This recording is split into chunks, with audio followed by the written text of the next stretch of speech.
So hello everyone, welcome back to our channel. तो आज हम बात करने वाले हैं विनेश फोगाट के केस के बारे में, जो बहुत ज़्यादा चर्चाओं में बना हुआ है इस समय। और पेरिस ओलंपिक्स के अंदर यहाँ पर उनको डिस्क्वालीफाई कर दिया है 50 केजी कैटेगरी के अंदर। और ये तब किया गया है जब उनका फाइनल मैच होने वाला था और उससे 12 घंटे पहले उनको डिस्क्वालीफाई कर दिया है। तो चलिए देखते हैं क्या हुआ है यहाँ पर। तो 50 किलोग्राम जो रेसलिंग कैटेगरी होती है उसके अंदर इनका फाइनल मैच था एक अमेरिकन रेसलर के साथ में। एंड यहाँ पर हर कोई उनसे एक्सपेक्ट कर रहा था गोल्ड। अब समझते हैं कि एक्सपेक्टेशन क्यों इतनी ज़्यादा थी, क्योंकि इन्होंने 7 घंटे के अंदर 3 मैचेस लड़े और तीनों के अंदर उनकी परफॉर्मेंस बहुत बढ़िया रही। पहला मैच जो कि क्वालिफायर मैच था वो 3 बजे हुआ। दूसरा मैच जो कि क्वार्टर फाइनल था वो 1 घंटा 20 मिनट बाद हुआ। और 6 घंटे के बाद में यहाँ पर सेमीफाइनल हुआ, जिसके अंदर उनकी परफॉर्मेंस बहुत बढ़िया रही।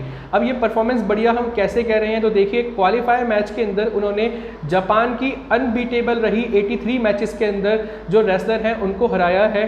और क्वार्टर फाइनल के अंदर इन्होंने वर्ल्ड की जो कि एक्स वर्ल्ड चैंपियन थी यूक्रेन की, उनको हराया है। एंड देन उसके बाद में सेमीफाइनल के अंदर भी उन्होंने एक बहुत बड़ी चैंपियन रेसलर को भी हराया है यहाँ पर। तो देखिए विनेश फोगाट का नाम आप लोगों ने बहुत सुना होगा, जब जंतर मंतर पे पहलवानों का प्रोटेस्ट हो रहा था बृजभूषण जी के खिलाफ यहाँ पर। एंड देन उस दौरान में इनकी जो फोटोज़ वगैरह बहुत ज़्यादा वायरल हुई थी। उन्होंने बढ़ चढ़कर यहाँ पर बजरंग पुनिया के साथ में यहाँ पर जो है प्रोटेस्ट में भाग लिया था। तो देखिए यहाँ पर उनकी बॉडी को बिल्कुल भी रिलैक्सेशन नहीं मिला था।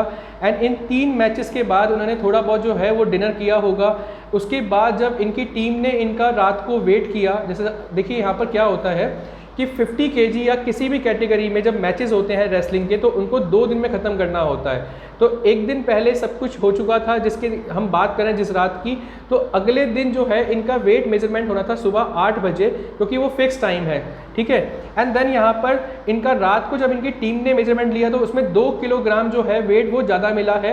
एंड जो 50 केजी था तो वो 52 केजी मिला है यहाँ पर। और इसके बाद ही इनकी पूरी टीम के अंदर और इनके अंदर भी पैनिक जो है एक जैसे मतलब पूरा हौच पौच जो है वो फैल चुका था कि हाँ भाई अब कुछ मतलब ये करना पड़ेगा, नहीं तो ये 52 केजी जो है ये कम नहीं हो पाएगा। तो इन्होंने पूरी रात इसके लिए मेहनत करी है और सुबह 8 बजे वेट मेजरमेंट होने वाला था, तो इसके लिए उन्होंने पूरी रात बैठ करके इस 2 किलोग्राम वेट को जो है वो कम करने की कोशिश करी है, जिसके अंदर उन्होंने साइकिलिंग करी, स्किपिंग करी, जिसमें कहते हैं कि सोना बात किया है उन्होंने बहुत देर तक। और साथ साथ इन्होंने कोई नींद नहीं ली पूरी रात में। इन्होंने अपने बाल काट लिए, इन्होंने नाखून काट लिए, इवन इन्होंने अपनी बॉडी से खून भी जो है वो भी निकाल दिया था कि भाई जो वेट है वो कुछ भी करके यहाँ पर बिल्कुल मेंटेन हो जाए और कुछ भी हो जाए कि भैया सुबह का जो मैच है वो लड़ना ही लड़ना है, वो जीतना ही जीतना है, चाहे कुछ भी हो जाए इसके अंदर। क्योंकि इनकी पूरी लाइफ का ये बहुत बड़ा एक मैच होने वाला था, क्योंकि आज तक कभी भी कोई फीमेल रेसलर जो है वो फाइनल मैच के अंदर नहीं गई है यहाँ पर। और ये एक लौती महिला रेसलर हैं जो यहाँ पर फाइनल मैच तक पहुँची थी। तो देखिए यहाँ पर जो वेट मेंटेन करना होता है वो बहुत इंपॉर्टेंट होता है। अब यहाँ पर एक बहुत बड़े एक चैंपियन रहे जिनका एक लौता नाम है इस कैटेगरी के अंदर, कह सकते हैं कि उन्हें पूरे मतलब ओलंपिक्स के अंदर एक लौते ऐसे मतलब इंडियन रेसलर रहे जिन्होंने 2 मेडल्स जो हैं वो जीते हैं। लेकिन बदकिस्मती से आज की डेट में वो जेल में बंद हैं। उनका नाम है सुशील कुमार। और उन्होंने अपने एक इंटरव्यू में ये बात कही थी कि हड्डियों को गलाना पड़ता है अगर किसी रेसलर को अपना वेट मेंटेन करना होता है तो देखिए उन्होंने कहा था कि किसी पहलवान को अपना जो वेट है वो मेंटेन करने के लिए अपनी हड्डियों तक का जो है उनको बहुत ज़्यादा मतलब कोशिश करनी पड़ती है कि पूरी रात बैठ करके उनको अपना वेट जो है वो मेंटेन करना पड़ता है, हड्डियों को गलाना पड़ता है जिससे उनका मेंटेन हो जाए वेट यहाँ पर। तो देखिए यहाँ एक लौती महिला रही ये जो कि फाइनल मैच तक पहुँची हैं आज तक। एंड सुबह 8 बजे जब इनका वेट मेजरमेंट होना था तो उस दौरान में इनका जब वेट मेजरमेंट हुआ तो इनका 50 केजी प्लस में 150 ग्राम 52 केजी से कम होकर के 50 किलोग्राम 150 ग्राम हो गया था। इनको 15 मिनट और मिले, जिसके अंदर इनको कहा गया कि आपका जो ये 150 ग्राम जो बढ़ गया है इसे भी आप कम कर सकते हैं। लेकिन इसी दौरान में इन्होंने बहुत कोशिश करी, लेकिन वो सिर्फ 100 से 50 ग्राम के बीच में जो वैल्यू आ पाई। और वो जो 50 से प्लस मतलब 50 केजी प्लस 100 से और 50 के बीच में जो ग्राम था वो ये कम नहीं कर पाई। और उसके बाद में इनको IOA यानी कि इंटरनेशनल ओलंपिक एसोसिएशन के अधिकारियों ने इनको डिस्क्वालीफाई कर दिया। एंड देखिए यहाँ पर ख़ास बात ये है कि अभी तक विनेश फोगाट जो है वो एशियन गेम्स में या कॉमनवेल्थ गेम्स के अंदर 53 केजी की कैटेगरी में ही लड़ी थी, लेकिन इनको लगा कि मैं 50 केजी की कैटेगरी में बहुत अच्छा परफॉर्म कर सकती हूँ और इन्होंने किया भी।